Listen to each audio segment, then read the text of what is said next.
Daniel sat behind his sleek office desk, staring at the city skyline that stretched endlessly beyond the glass.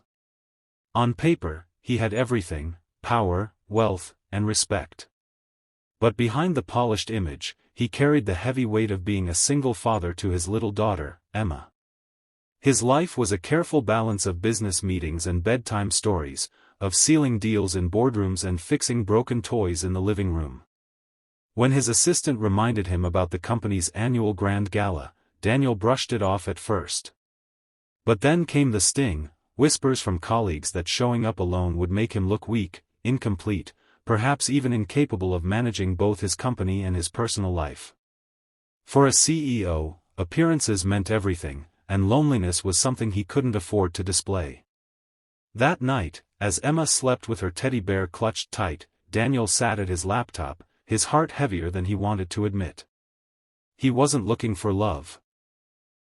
He didn't have the time or the space for it. But he also couldn't face the pitying glances or the questions that would come if he arrived at the gala by himself. So, with hesitation and a quiet sigh, he typed into the search bar and found a service. He wasn't seeking romance, only a solution, a woman to stand by his side, just for one night. Little did he know, this decision, born out of desperation, would change his and Emma's life in a way he never imagined. Emma peeked from behind the living room sofa, her wide brown eyes studying the stranger who had just stepped into their home.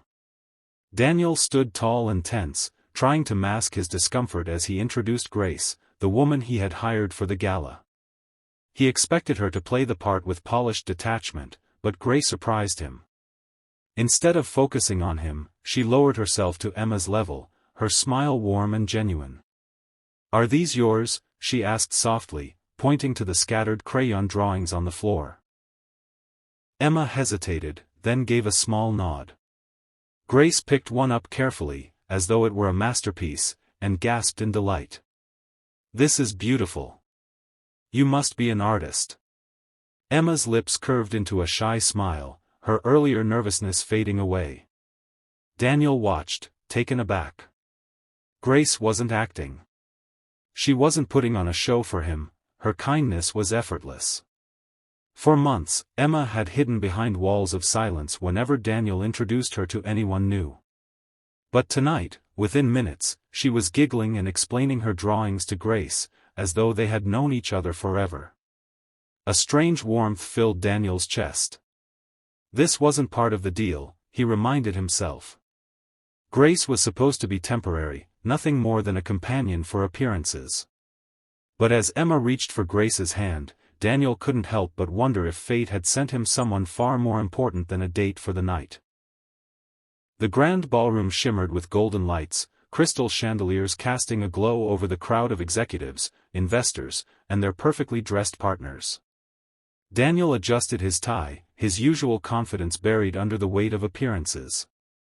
Beside him, Grace walked with quiet elegance, her presence steadying him in a way he hadn't expected. Colleagues greeted Daniel, their eyes flicking curiously to the woman at his side.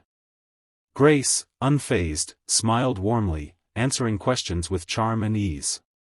She wasn't pretending, she fit seamlessly into the evening, deflecting intrusive remarks and shifting conversations in Daniel's favor.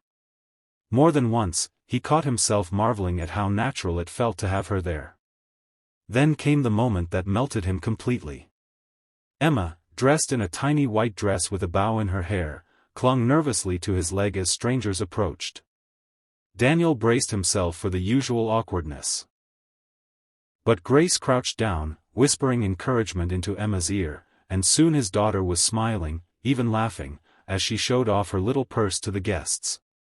For the first time at such an event, Daniel didn't feel like a man struggling to juggle two worlds. He felt like part of a family. Watching Grace guide Emma with patience and warmth, he realized she wasn't just helping him survive the night, she was showing him what life could feel like if someone truly cared. And in that dazzling ballroom, under the weight of chandeliers and expectations, Daniel's heart quietly shifted in a way he hadn't anticipated. The night ended quietly, the glitter and chatter of the gala left behind as Daniel unlocked the front door. Emma's little shoes tapped across the floor as she ran inside, still buzzing from the excitement. Grace followed more slowly, her borrowed roll seemingly finished. She slipped off her heels, ready to leave without fuss. Daniel thanked her politely, his voice steady but his chest oddly heavy.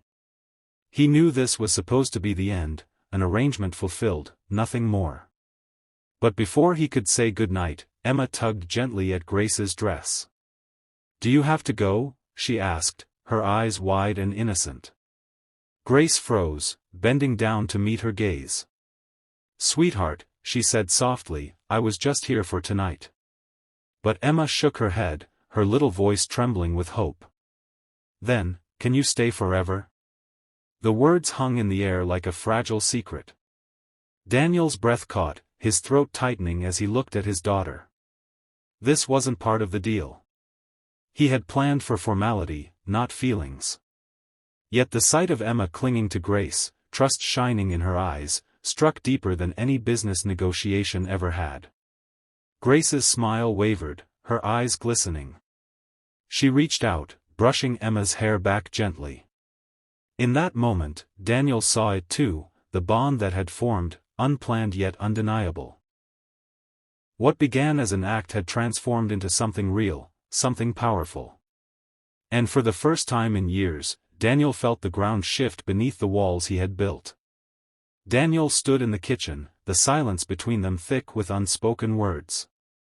Grace lingered by the door, her bag in hand, torn between leaving and staying. Emma had fallen asleep on the couch, her tiny fingers still curled around Grace's scarf, as if refusing to let go. Daniel poured 2 cups of tea, his hands trembling slightly. "You don't have to rush off," he said quietly, surprising even himself. Grace hesitated, then set her bag down. They sat at the table, steam rising between them, the weight of the evening slowly melting into something tender. They talked, not about business or contracts, but about life, loss, and the unexpected turns that shape us. Grace listened with genuine care, and Daniel, for the first time in years, felt seen not as a CEO but as a man, a father, a soul still learning to heal. When Grace laughed softly at one of Emma's silly stories Daniel shared, the sound filled the room like sunlight. It was then he realized this wasn't about appearances anymore. He hadn't just hired a companion for a party, he had opened a door to love, to family, to something his daughter had recognized long before he did. As the night deepened, Daniel looked at Grace, then at Emma sleeping peacefully, and his heart whispered the truth: sometimes the greatest gifts arrive when we least expect them. And in that quiet, ordinary kitchen, their once empty home finally felt complete.